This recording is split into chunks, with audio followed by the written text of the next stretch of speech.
இது தொடர்பான தனது கருத்துக்களை பதிவு செய்வதற்காக நம்முடன் பாமக பொருளாளர் திலகபாமா அவர்கள் இணைப்பில் இருக்கிறார். வணக்கம் மேம்.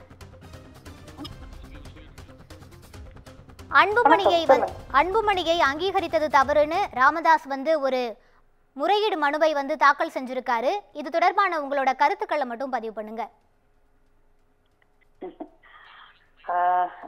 ஐயா அவர்கள் இவ்வளவு விஷயத்துக்கு கொண்டு போக வேண்டிய அவசியம் இல்லைன்னு நான் நம்புறேன்.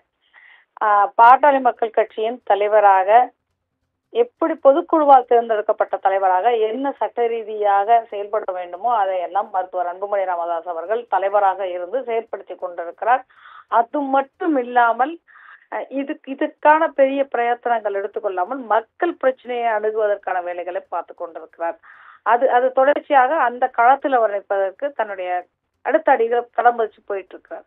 இந்த இடத்துல நேற்று தேர்தல் ஆணையம் பாட்டாளி மக்கள் கட்சி 9ஆம் தேதி நடத்திய அந்த பொதுக்குழுவில் பாட்டாளி மக்கள் கட்சி அன்னைக்கு ஒரு முக்கிய தீர்மானம் ஒன்று நிறைவேற்றிருக்கிறது. அந்த தீர்மானம் 2026ஆம் ஆண்டு ஆகஸ்ட் வரைக்கும் இப்போ இருக்கிற நிர்வாகக்குழு அங்கத்தினர்கள் நீடிப்பார்கள் என்று அந்த தீர்மானத்தை சரியாக குறிப்பிட்டு நீங்கள் இது சரி என்று போட்டு இந்த தேர்தல் ஆணையத்திலிருந்து கடிதம் வந்திருக்கிறது. எல்லா தேர்தல் ஆணையம் முறைப்படி நடந்து கொண்டிருக்கிறது.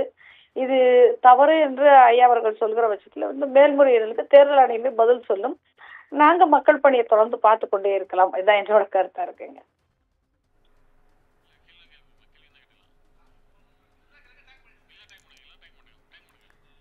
நன்றி மேம். இணைப்பில் உங்களது கருத்துக்களை பகிர்ந்தமைக்கு நன்றி.